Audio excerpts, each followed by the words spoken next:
Last Saturday night, I decided to enter a haunted house built in the 18th century.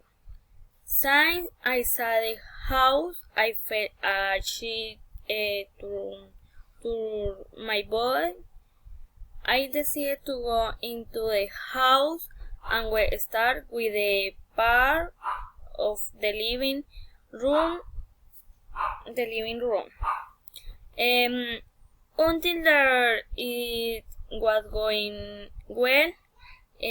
We found window in the living room, roosted with curtains and with glass. We found 2 rooms in a row.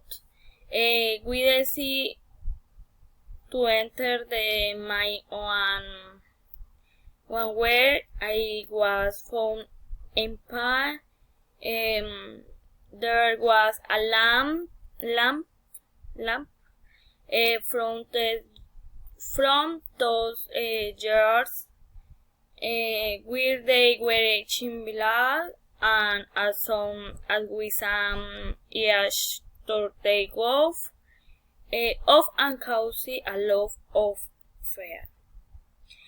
We decided not to go into the other rooms. I was impatient.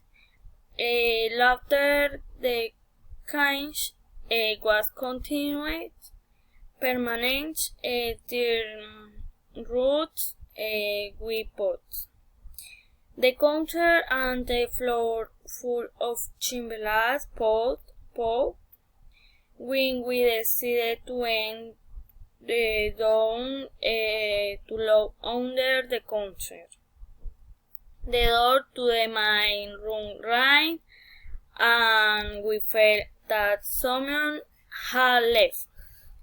And we went out to look, and there was a lot of wind, and we decided to look at the thing, and they already been to our signs enter, and we were afraid to return to enter.